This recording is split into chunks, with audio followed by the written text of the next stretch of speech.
Bueno, estamos con Sergio Cifuentes, bienvenido. Sergio hace parte de esta familia hace muchos años.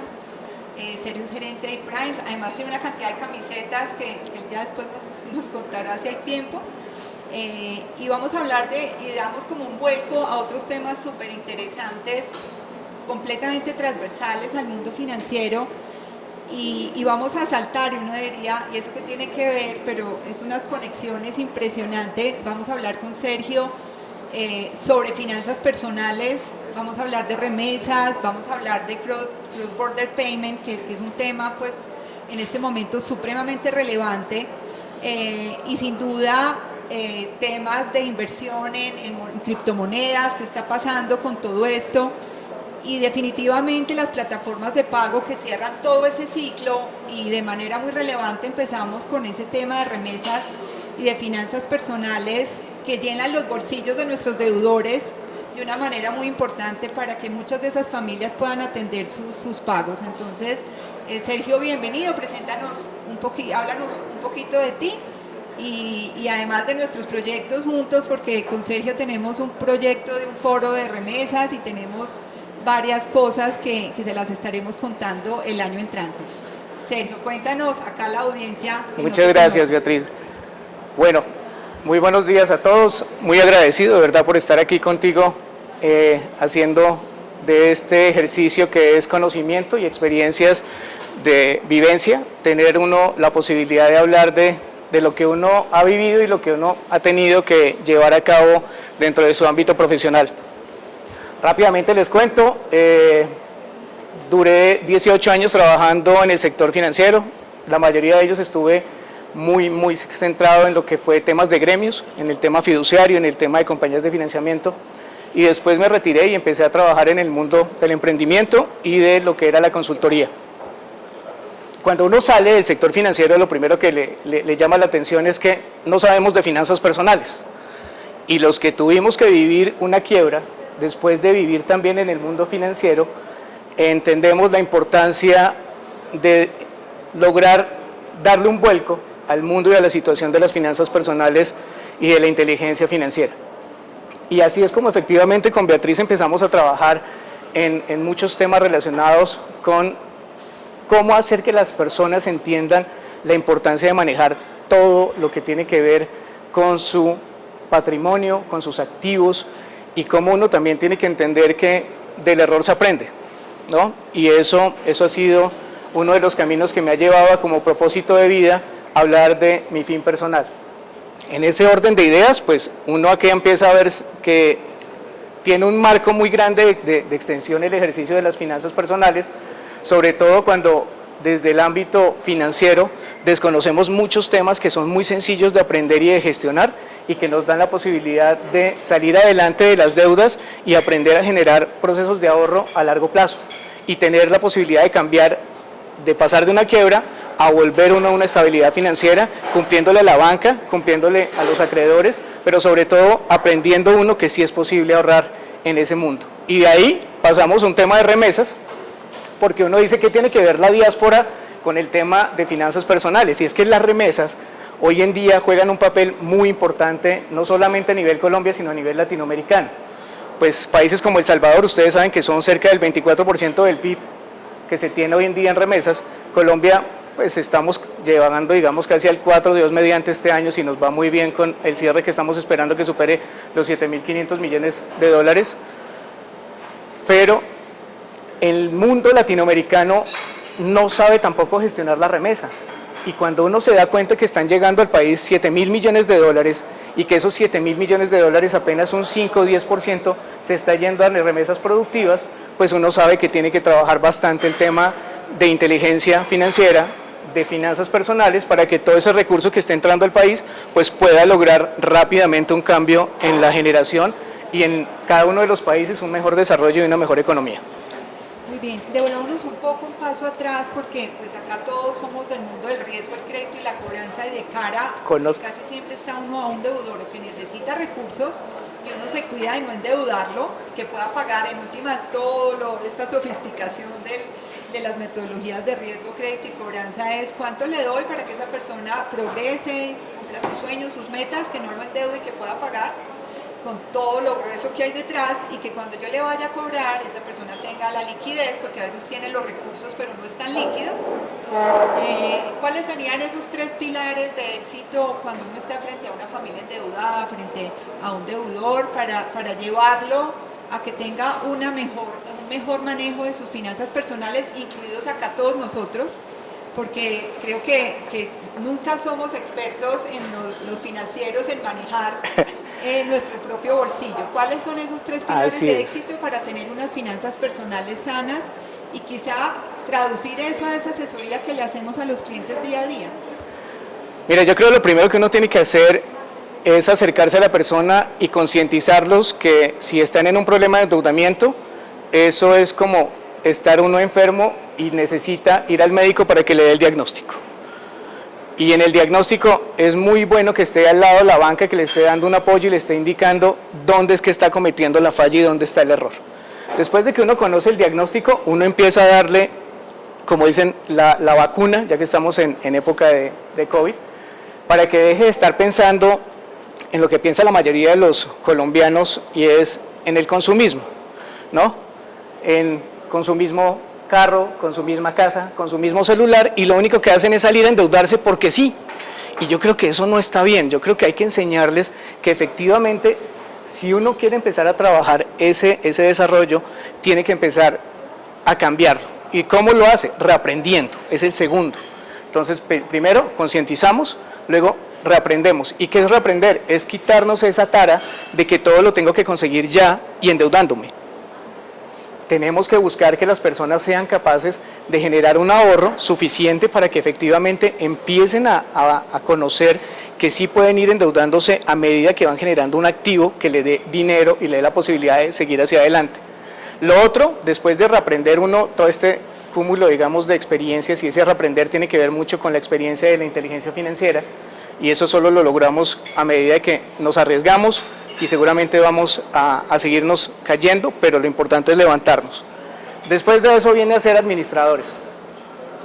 Creo que todos trabajamos en empresas donde trabajamos presupuestos, análisis de riesgo, estamos en todos los sistemas de SARO, SARLAF, SAREME, SARELE y todos los que vienen adicionales, y ninguno hace eso con sus finanzas en casa. Nadie se le ocurre hacer un presupuesto para su casa, a nadie se le ocurre sentarse a ver si efectivamente tiene la posibilidad de comprar un bien o no comprarlo. Todos tenemos que mantener un presupuesto en las oficinas, pero en nuestra casa tenemos un hueco que cada día se abre y no nos damos cuenta por qué. Y allí creo que empieza a hacer el cambio también. Y el último es la disciplina. La disciplina es fundamental. La disciplina conlleva que nosotros tengamos que manejar un cúmulo de experiencia, y no como nos da el 31 de diciembre que voy a empezar en el gimnasio y llego en febrero y ya no volví y lo pagué todo el año, ¿no? Porque hacemos eso. Entonces la disciplina es de todos los días, es de levantarnos y entender a que hay que aprender todos los días más del mercado y entender hacia dónde vamos como familia, como comunidad y como país, que es fundamental en el manejo financiero. Interesante. ¿Y cómo vamos en un país? Quizás esa respuesta también esté muy ligada a cuántas remesas nos están mandando nuestra diáspora.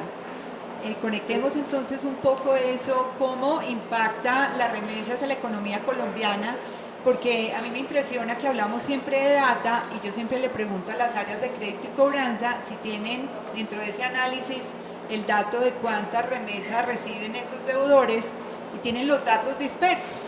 Y que ahora ahora no, hace 5 años tenemos unas figuras que después de 2 años de reglamentación apenas las estamos viviendo hace 1 año de las CETPES, de estas nuevas licencias financieras que van a tener una inteligencia del bolsillo de la población a la que todavía no conocemos.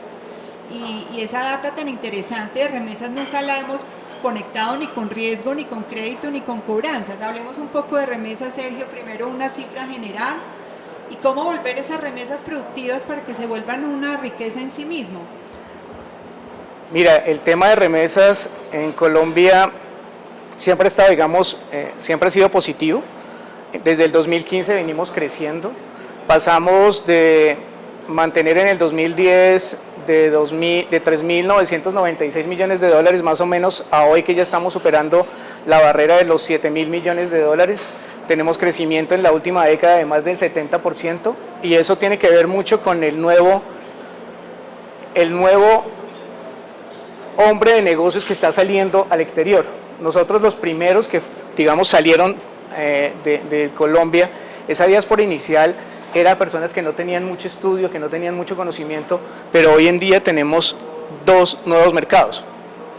Uno tiene que ver con las personas que salen a trabajar en el exterior y que empiezan a enviar remesas a sus familias, y dos, tiene que ver con algo que vamos a abordar más adelante, que es las nuevas tendencias de las plataformas tecnológicas que trajeron la diferencia con la pandemia. ¿Y qué es eso? Es que yo hoy en día, consultor en Colombia, puedo estar trabajándole a alguien en Dubái que me manda directamente el pago en dólares y yo lo recibo, y eso está hoy en día dentro del modelo del cross border payment. Me adelanté un poco, pero esos números que tienen de interesante. Colombia está a nivel latinoamericano como el cuarto país que recibe mayor número de remesas. Ese número de remesas está, digamos, distribuido en Colombia y tiene unas zonas de alta concentración, pero más allá de entender las zonas donde está el recurso, es dónde se va el recurso, y el recurso en la mayoría de los casos se va es al gasto, es decir, al consumo de los hogares. ¿Por qué pasa esto? Porque básicamente quien envía el recurso aún no conoce que existen medios al interior del país que se han abierto a través de planes de gobierno de poder gestionar mucho mejor el recurso. Hoy en día él manda el dinero y quien toma las decisiones es la familia, el abuelo, el tío, el hermano, pero no él. Y él deja que muchas veces ese dinero se pierda y no lo... Exactamente, muchas veces ha pasado eso. Se pierde y quedan las necesidades primordiales del hogar, como educación, como emprendimiento, afuera. Y se llenan de televisores, de electrodomésticos. Esa es. De consumo, esa plática, digamos, es como coco. Así es. Para darle continuidad y una fuente de ingresos sucesiva para esas familias. ¿Cómo dar ese paso y llevar a esas familias a plantear unas inversiones más de tipo productivo, de emprendimiento, de generar tejido empresarial? Uno de los temas más importantes aquí es empezar a trabajar en un cambio en la regulación. La verdad, siempre pensamos nosotros que mucho viene del sector privado, del sector financiero, pero es que también hay un gran valor en lo que puede aportar el gobierno, ¿sí? Congreso, Ministerio de Hacienda, Superintendencia Financiera, Banco República. Tenemos aquí, digamos, un cúmulo de actores que necesitamos que realmente vuelvan y sigan trabajando a retomar esa senda de cambiar la regulación y que esté mucho más acorde con lo que está sucediendo hoy en los mercados internacionales.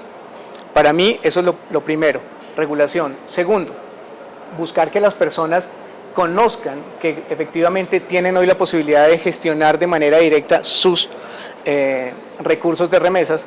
Y tres, que las personas de aquí vean la oportunidad de crear negocios a través de fuentes de emprendimiento, que hemos querido nosotros acercarnos a entidades privadas, en donde podamos hacer un programa donde se llame algo así como el Reemprender, que es remesas y emprendimiento, donde efectivamente se logre que muchos emprendedores logren gestionar proyectos, pero con las remesas que envían muchos colombianos desde el exterior. Así es que se hace el cambio. Profundicemos un poco en el cross-border payment, hablemos un poco más allá de esta figura que quizá pues todos la tenemos muy encima, pero no la hemos identificado con ese nombre por demás sofisticado. Claro que sí, mira, esa es una tendencia que ya lleva muchos años. Yo creo que lo primero que sucedió es que muchas de estas tendencias nosotros las veíamos como un iceberg, ¿no? Solo veíamos la punta y las escuchábamos por ahí, pero la pandemia lo que hizo es que bajara el agua y nos diéramos cuenta lo que hay de profundidad dentro de esa punta del iceberg. El cross-border payment básicamente lo que se ha ido fortaleciendo en los últimos años es en encontrar la manera de empezar a gestionar los recursos de un país a otro de manera eficiente. Y en ese salto, el G20 hace un año dijo, tenemos que empezar a ponernos las pilas, tenemos que empezar a trabajar en cómo podemos nosotros cambiar y modelar este sistema mucho más adecuadamente. ¿Y qué sucedió allí? Entonces dijeron, señores, hay unos pilares que tenemos que solucionar. Primero, costos. Los costos son muy altos. Hoy en día la transaccionabilidad, ustedes saben que para mandar una remesa les puede costar hasta el 6-7% del valor del envío. Y la idea es que Naciones Unidas está pidiendo que para el 2030 estén en el 3%. Entonces, si usted hace un envío hoy de $200, hagan la cuenta de un 8% a pasar a un 3%. Con el cross-border payment lo que se está buscando es que siga siendo mucho menor ese pago. Para eso hay otro elemento fundamental que se necesita acá, y es que todos los países, así como Basilea también tiene una regulación, ¿no?, general para que todos los bancos la tomen. En este caso lo que hizo el Financial Stability Board es decirle, señores, necesitamos crear una regulación también especializada para que todos los países empiecen a trabajar en temas de marco regulatorio, supervisión y fiscalización. ¿Para qué? Para trabajar toda la línea de protección de inversionista, el receptor del recurso, temas de lavado de activos y sobre todo tranquilidad para los países en que se está gestionando y manejando de manera adecuada el ingreso de las divisas. Lo otro que están mirando es información. Beatriz, es cierto, la verdad creo que aún falta mucha información de entender dónde están llegando esas remesas. Creo que el Banco de la República debería seguir fortaleciendo esa data y entender, llegar a esa minucia, a esa minería de datos que nos permite identificar hacia qué sectores está dirigiéndose el recurso, por qué no podemos aprovechar mucho más ese dinero para generar productividad, y allí creo que es el punto fundamental de desarrollo también en la comunicación de data. Y el otro punto que me parece importante es la generación de canales de comunicación para que más personas que están hoy en día en la diáspora conozcan que existen este tipo de pagos.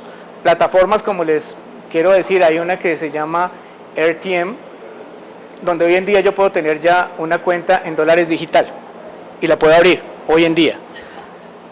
Y podemos estar recibiendo recursos del exterior de pago de servicios de nosotros en dólares. Hoy en día existe. Entonces, la gente no lo sabe, no lo hemos comunicado bien. Exacto, entonces creo que hay muchas alternativas que se están viniendo, y creo que lo importante de estar pendiente del tema de remesas es no solamente que tenemos 7.000 millones, ¿no?, sino que tenemos oportunidades de que ese recurso entre a cambiar un tema de productividad en el país. Eso es lo más importante. Qué bien. Siempre hablábamos con Sergio, pues acabas de decir que se necesita más esfuerzo en conectar esa data. Siempre digo que tenemos mucha información, nos inundamos en información, pero esa información no la estamos conectando, porque es increíble la capacidad que podemos generar de crédito teniendo en cuenta esa data de remesas. ¿Dónde puede estar esa información para empezar las entidades a buscarla? Mucha es pública, pero de manera muy desordenada. Acá pues todas esas personas de riesgo de crédito y cobranza, si quisieran incluir un elemento de remesas, ¿quién es el primer generador de información? ¿El Banco República? El Banco República. El Banco República es el primer generador de información. Y cómo, no sé, cómo realmente trabajar esa política pública para tener más acceso a esa data. ¿Tú crees que de todas maneras, pues como tenemos la ley de habeas data, todo eso está regulado, quizá una de las respuestas sea la banca abierta? Sí, y acá nos vamos a un tema muy interesante de alfabetizar, de instruir a todas esas familias, de decir, déjenos conocerlos un poco más. Usted tiene una cantidad de ingresos que no nos está contando. Cuando uno ve un cuestionario de microfinanzas, a veces ni siquiera ve ingresos por remesas, ellos mismos se excluyen de esa información. ¿Tú crees que hay un tema de asesoría? Liliana, que trabaja mucho eso para los asesores de crédito, ellos no tienen conectado esa información, ¿verdad? Yo creo que logramos mucho desde el asesor de microfinanzas cambiar ese discurso y hacer un muy buen diagnóstico de estas familias para saber cuánto están recibiendo del exterior. ¿Tú crees que eso aporte a una mayor profundización financiera? Claro que sí, creo que tenemos oportunidad de seguir profundizando. Nuevamente, el tema de la pandemia trajo cambios sustanciales y uno de esos fue la bancarización. A través de todos los programas de gobierno que le dijo a las personas, si quiere ayuda, ven y bancarízate.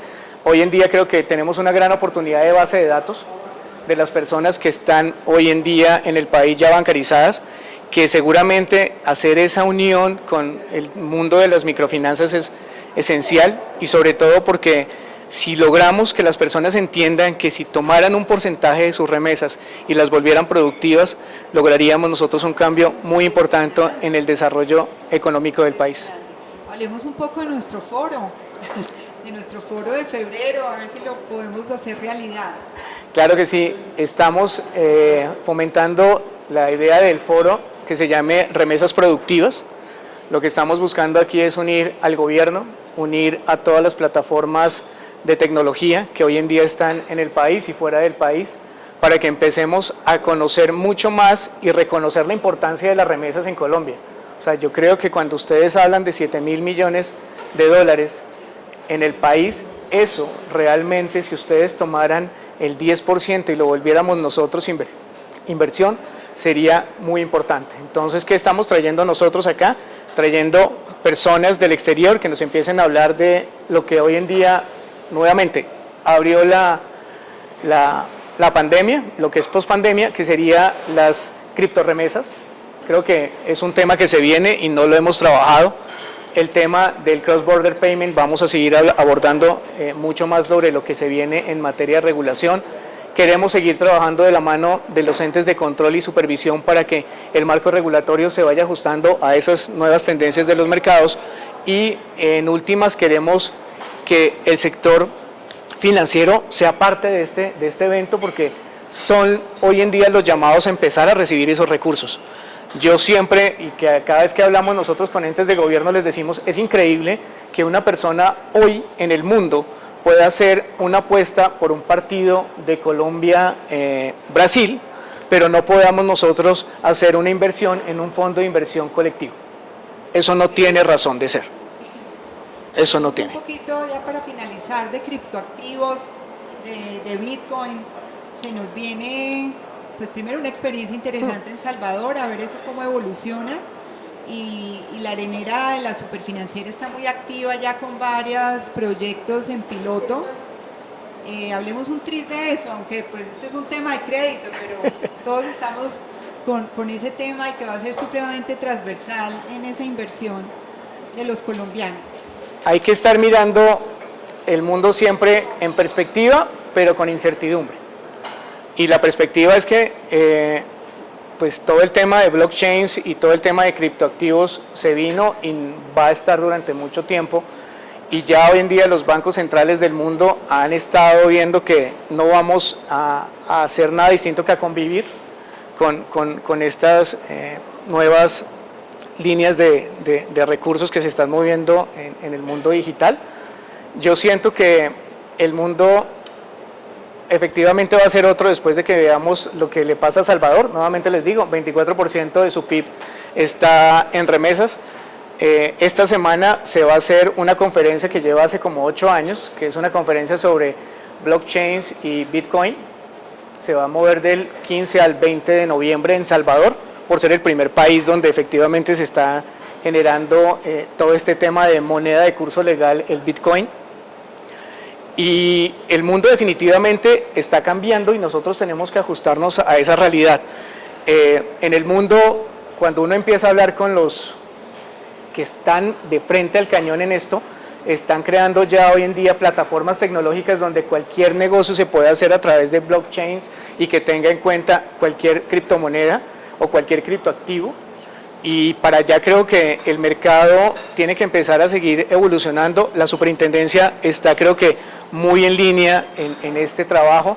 Lo mismo creo que lo está viendo la URF, la Unidad de Regulación Financiera, también está, digamos, atenta a todos estos cambios en materia del negocio, pero como todo tenemos que seguir, les digo, la incertidumbre es importante porque lo que nos permite es identificar todavía que existen unos riesgos, ¿no? Unos riesgos que tenemos que entender desde el punto de vista país y desde el punto de vista ya de cada uno de los negocios que estamos nosotros llevando.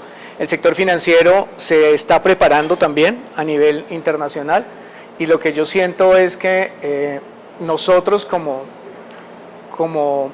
país y nosotros desde el lado del emprendimiento debemos apoyar demasiado a que las líneas de comunicación entre la banca y estas nuevas tendencias continúen su marcha, porque no lo podemos dar reversa y creo que no va a haber marcha atrás.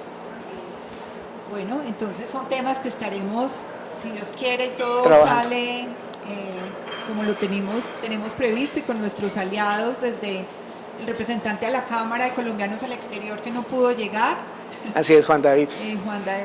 Juan David, y Cancillería y Primes y Ciclo de Riesgo, estaremos haciendo el primer foro de remesas productivas, pero conectado realmente con el bolsillo, con el crédito y con las finanzas. Total. Y con la generación de un mercado de capitales más allá de los instrumentos que tenemos hoy, donde entren inversiones, criptoactivos y lo que tú dices, el cross-border Payment. Bueno, Sergio, muchas gracias. Muchas gracias, Beatriz. Aplauso. Bueno, no sé si tienen preguntas. ¿Cuál es el valor real de las remesas a junio o julio de este año? Bueno, nosotros estábamos, el año pasado cerramos en 6.900 millones de dólares y en este año íbamos superando ya los 7.000 millones de pesos, 7.000 millones de dólares, perdóname, este año. 7.000 millones de dólares. ¿Y ustedes tienen alguna estadística, esos 7.000 millones, a dónde van? Tú decías que va al bolsillo de la gente que recibe, pero pues yo estoy enterado que hay una serie de programas, por ejemplo, de vivienda, que son bien interesantes conocerlas allá, ¿no? Sí, hoy en día, claro, claro que sí, el tema de la apertura creo que es muy importante hablar dos elementos de la diáspora. Una cosa es lo que están haciendo los que tienen o los que reciben aquí el recurso, y otra es lo que está pensando el que vive en el exterior. El que vive en el exterior está pensando efectivamente en él comprar su vivienda. Y hay dos posibilidades, o más bien, se han dado la posibilidad de obtener rápidamente vivienda a través de la normatividad que se ha expedido por parte del Congreso, y el representante, también el que estábamos hablando, Juan David Vélez, ha trabajado sobre el tema de cómo lograr que los colombianos compren vivienda desde el exterior. Pero ¿qué hace falta? Yo creo que hay un tema súper importante, y es cuando uno empieza a hacer el ejercicio de inteligencia financiera, uno dice, ¿yo para qué compro en pesos si yo vivo en dólares? Entonces tengo que buscar la manera de que, si voy a comprar en pesos, por lo menos tenga la manera de asegurar que el valor que me esté llegando en dólares no me vaya a disminuir, ¿no es cierto? Entonces empiezas a crear coberturas cambiarias. Ese tema me parece muy interesante en el mercado de la construcción, no está. Hoy en día aquí en el país no existe, se están creando, creo que, las primeras herramientas. No es muy alto el valor que hoy en día está entrando en ese tipo de recursos, las remesas minoristas. Hay personas que efectivamente están haciendo un aporte, pero no es en su gran mayoría ese cúmulo de cerca de 5 millones de colombianos del exterior, no están hoy en día haciendo una inversión en materia inmobiliaria. Sí hay gente, sí hay probabilidades de hacerlo, hay empresas del sector financiero que están muy fuertes en ese ejercicio, y los programas de gobierno, como el tema de Colombia nos une, ahí hay bastante, digamos, trabajo que han hecho ellos para que muchos colombianos compren desde el exterior. Yo tendría una pregunta. ¿Ustedes de casualidad tienen una medición de cuánto representa en los estratos 1, 2 y 3, qué porcentaje de los ingresos son las remesas en promedio? No. 30%. No, ese es un tema de los que deberíamos trabajar mucho más en esa minería de datos, pero si me preguntas, no tendríamos, por lo menos desde el lado de lo que nosotros hemos investigado, no te podría decir en estos momentos ese porcentaje. Lo que sí sabes es que el promedio de lo que se envía por parte de los colombianos en el exterior es entre 200 y 250 dólares. Ese valor aumentó, y también es importante que sepan por qué aumentó. Porque muchos colombianos tuvieron la posibilidad de recibir recursos de apoyo de los países donde están viviendo, ¿no? Entonces hay países donde les dieron recursos para poder vivir su pandemia, y ellos, pues, al disminuir sus gastos, lo que hicieron fue aprovechar y enviar mucho más recursos al país, no solamente a nivel Colombia, sino a nivel latinoamericano. En algunos análisis que yo he hecho de microfinanzas, finanzas, sí he encontrado que las remesas pueden representar alrededor del 30% de los ingresos de esas microempresarios. Sin embargo, pues no tiene un fundamento estadístico para poder asegurarlo con un porcentaje cierto. De acuerdo. No son casos aislados en que puede estar alrededor de ese orden, pero sí faltaría un estudio de mayor rigor para llegar a ser concluyente. De acuerdo. Muchas gracias. A ti muchas gracias. Bueno, muy bien, Sergio, muchísimas gracias. Muchas gracias. No, Bueno, esta es tu casa. muchas gracias.